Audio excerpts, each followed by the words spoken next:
लोकांचा हात पाहून आणि चेहरा पाहून त्यांचं भविष्य सांगणाऱ्या भोंदू खरातला कधी स्वप्नातही वाटलं नसेल की त्याच्या भोंदूगिरीची कुंडली या महाराष्ट्राच्या समोर येईल आणि हे महाराष्ट्र बघेल। लोकांना भूलथापा दिल्या, त्यानं शेकडो कोटींची माया जमवली। आता ही सगळी माया ईडी आणि कस्टमच्या रडारवर आली आहे। त्यामुळे त्यानं जेवढं काही साम्राज्य या काळ्या जादूतून उभं केलं ना, ती सगळी जादू आता कायद्यानं उतरणार आहे। खरात भोवती कारवाईचा फास आवळला।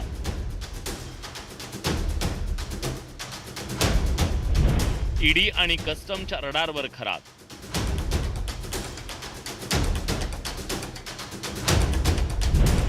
खरातची आर्थिक कुंडली तपासणार। अघोरी विधी आणि फसवणुकीच्या प्रकरणांमुळे चर्चेत आलेल्या भोंदू अशोक खरातच्या गुन्ह्यांची व्याप्ती दिवसेंदिवस वाढत चालली आहे। भोंदू खरातनं भविष्यातील घटनांची भीती दाखवून महिलांचं लैंगिक शोषण केलं। त्यासोबत या भोंदूनं बनावट मध, बनावट रत्नाच्या माध्यमातून तसंच अघटित घटनांची भीती दाखवून त्याच्याकडे येणाऱ्यांची आर्थिक फसवणूक केली। आता हाच भोंदू बाबा पोलिसांसह विविध तपास यंत्रणांच्या रडारवर आला। सलग दुसऱ्या दिवशी पोलिसांनी खरातच्या कॅनडा कॉर्नर भागात असलेल्या ओकस प्रॉपर्टी कार्यालयात झाडाझडती घेतली। विशेष पथकाचे अधिकारी दिवसातून 2 वेळा या ओकस प्रॉपर्टीच्या कार्यालयाची झाडाझडती घेत आहे। अनेक वेळा या झडतीमध्ये पोलिसांनी आणि विशेष पथकांनी या जागेवर जाऊन फिंगरप्रिंट्स देखील कलेक्ट केलेले आहे। त्यामुळे या तपासात देखील अनेक बाबी समोर येण्याची शक्यता वर्तवली जाते। खरातनं आपल्याकडे आलेल्या भाविकांना गंडा घालून मोठी माया जमवली। खराची कागदोपत्री असलेली जवळपास 40 कोटी रुपयांची मालमत्ता उघड झाली आहे। नाशिक नगरमध्ये भोंदूच्या अनेक मालमत्ता असल्याची माहिती आहे आणि खराच्या मालमत्तेबाबत आता ईडीकडून चौकशी केली जाणार आहे। नाशिकसह राज्यातल्या वेगवेगळ्या शहरांमध्ये या भोंदू बाबाची मालमत्ता आढळून आलेली आहे। विशेषतः त्याचं केंद्र होतं ते म्हणजे नाशिक शहराबरोबर नाशिक जिल्ह्याच्या वेगवेगळ्या भागांमध्ये या बाबाच्या असंख्य प्रॉपर्टी आढळून आल्या। आणि धक्कादायक म्हणजे अनेक प्रॉपर्ट्यांमध्ये या भोंदू बाबाचे पार्टनर काही महसूल अधिकारी तर काही शासकीय अधिकारी असल्याचं देखील सांगितलं जात आहे। परीस शक्ती प्राप्त करून देण्याची बतावणी करत खरातनं भाविकांच्या पैशांवर परदेशवारी केल्याचं समोर आलंय। अमेरिका, फ्रान्स, ऑस्ट्रेलिया, UAE, दक्षिण Africa, Ethiopia, Tanzania, Kenya, Indonesia, Malaysia, Peru, Uganda, Cambodia या देशात खरात भाविकांच्या पैशानं फिरून आला। खरातनं केलेल्या परदेश दौऱ्यातील खर्चासंदर्भात तपास केला जाणार असल्याची माहिती समोर आली आहे। यामध्ये या भोंदू बाबानं अमेरिका, फ्रान्स, ऑस्ट्रिया आणि वेगवेगळ्या देशांमध्ये परदेश दौरा केला आणि यासाठी लागणारा सगळा खर्च या भक्तांच्या खिशातून करायला लावला।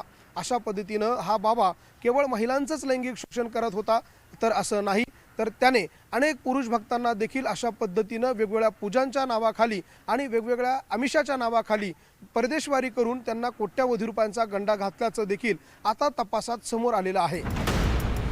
केवळ परदेशवारीसाठीच नाही तर मिरगावमधल्या फार्म हाऊससाठी सुद्धा खरातनं पैसे उकळल्याची माहिती समोर येते।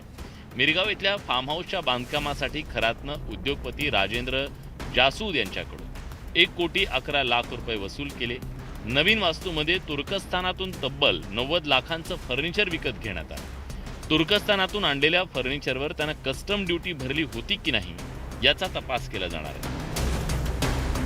लैंगिक शोषण, महिलांवर अत्याचार, फसवणूक, खंडणी अशा वेगवेगळ्या गुन्ह्यांमध्ये अटक असलेल्या या भोंदू बाबाच्या प्रकरणामध्ये आता कस्टम विभागाची देखील एंट्री होऊ शकते। कारण या भोंदू बाबानं मोठ्या प्रमाणात साहित्य जे बंगल्यासाठी, कार्यालयासाठी लागतं ते परदेशातून आणल्याची माहिती समोर आली आहे। त्यामुळे आता हा भोंदू बाबा पोलिसांबरोबर ईडी आणि कस्टमच्या देखील रडारवर आलाय। खरात विरोधात SITनं 2 हेल्पलाईन क्रमांक जारी केल्यानंतर तक्रारींचा ओघ सुरू झालाय। दरम्यान खरात विरोधात तक्रार करण्यासाठी पीडितांनी समोर यावं, त्यांची माहिती गोपनीय ठेवली जाईल असं आवाहन मुख्यमंत्र्यांनी केलं। पूर्ण संरक्षण दिलेलं आहे। महिला ज्या काही विक्टिम आहेत त्या समोरच याकरता आल्या की त्यांना पूर्ण संरक्षण दिलेलं आहे आणि यापुढेही ज्या महिला येतील त्यांना पूर्ण संरक्षण दिलं जाईल आणि म्हणूनच यातलं सगळ्यात महत्त्वाचं संरक्षण हे गोपनीयतेचं आहे. काही लोक ती गोपनीयता भंग करण्याचा प्रयत्न करतायत, त्यांना फौजदारी कारवाईला सामोरं जावं लागेल. भोंदू खरात विरोधात आतापर्यंत 8 गुन्हे दाखल झाले. लैंगिक शोषणासोबत खरातनं केलेल्या आर्थिक फसवणुकीच्या घटना समोर येऊ लागल्यानं त्याच्या भोवतीचा कारवाईचा फास आणखी आवळला जातो. Bureau report, news 18 Marathi.